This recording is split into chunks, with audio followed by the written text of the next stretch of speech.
ঠিকমতো হাঁটতে পারেন না। ক্রাচে ভর দিয়েই ট্রাফিকের দায়িত্ব পালন করছেন এক ব্যক্তি। রাস্তার মোড়ে গাড়ির জটলা পাকলেই মুখের বাঁশিতে শব্দ তুলে যানবাহন নিয়ন্ত্রণ করেন তিনি। রোদ বৃষ্টি উপেক্ষা করে প্রতিদিন সকাল থেকে রাত পর্যন্ত চলে তার এই কর্মব্যস্ততা। তবে সবচেয়ে অবাক করা বিষয় হল, এত কষ্ট করেও এর বিনিময়ে 1 টাকাও বেতন পান না এই মানুষটি। ঢাকার নবাবগঞ্জের আগলা বাস স্ট্যান্ডে দেখা মিলল এমনই এক লড়াকু মানুষের। নাম মোজাম্মেল। স্থানীয়রা ভালোবেসে তাকে ডাকেন মোজা নামে।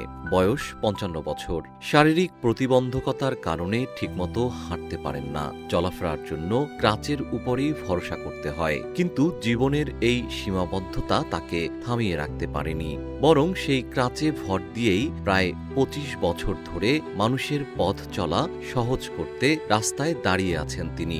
জীবন অবাক না করলে কে করবে? 28% মিল্ক ফ্যাটের অবাক করার সাথে ফ্রেশ মিল্ক পাউডার। জীবন অবাক করুক প্রতিদিন। আমরা প্রায় 25-30 বছর যাবত আমি নিজেই দেখছি, হয়তো আরো আগে থেকে কাজ করে উনি এই পেশায়। পেশা বলতে উনি স্বেচ্ছাসেবী, কোনো পেশা ওনার কোনো নির্দিষ্ট বেতন নেই, কোনো ভাতা নেই, কিছুই নেই।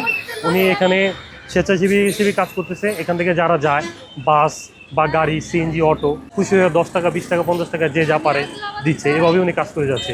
অনেক ভালো দেখতেছে।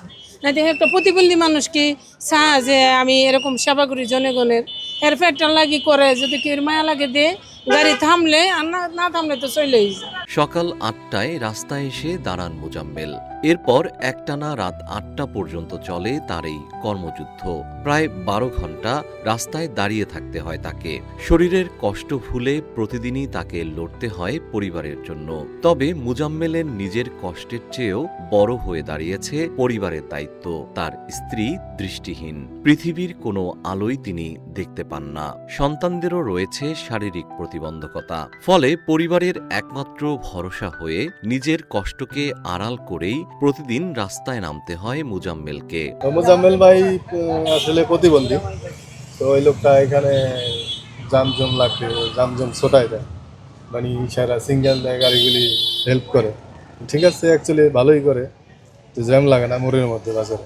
ক্যান্সার আছে, আর ওনার এক ছেলে এক মেয়ে আছে, দুজনই প্রতিবন্ধী, আর উনিও প্রতিবন্ধী। তো এইভাবে উনি আর কি আগে আপনার করে চলতো, মানে ট্রাফিক পুলিশের মতন কাজ করে টাকা উঠাইতো সবার থেকে, এমনি চলতো। এখন যে একবার অ্যাক্সিডেন্ট হয়েছে, তারপর থেকে যে পায়ে সমস্যা হয়েছে, এই জন্য ওইটা নিয়ে চলে। দীর্ঘ প্রায় 25 বছর ধরে আগলা বাস স্ট্যান্ডের এই রাস্তাই তার জীবনের অন্যতম ভরসা।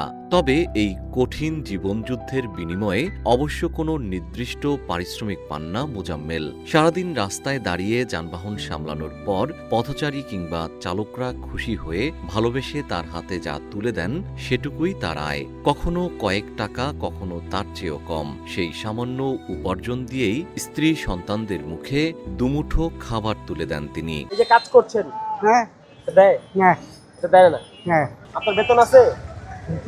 বেতন নাই? না বেতন নাই, যে যা দেয় তাই রাখেন। হ্যাঁ দাদু, আপনি কি চান যে আপনি পান? হ্যাঁ। শারীরিক সীমাবদ্ধতাকে জয় করে বছরের পর বছর পরিবারের জন্য লড়াই করে যাচ্ছেন তিনি। রোদ বৃষ্টি ঝড় তুফানও হার মানাতে পারেনি মোজাম্মেলের ইচ্ছাশক্তিকে। তবে বয়স বাড়ার সঙ্গে সঙ্গে শরীরও যেন আগের মতো সায় দিচ্ছে না। তবুও থামার সুযোগ নেই তার, কারণ আজও একটি পরিবারের মুখে দুমুঠো খাবার তুলে দেওয়ার দায়িত্বটা মোজাম্মেলের কাঁধেই। জিএম শিহাব, রূপালী বাংলাদেশ।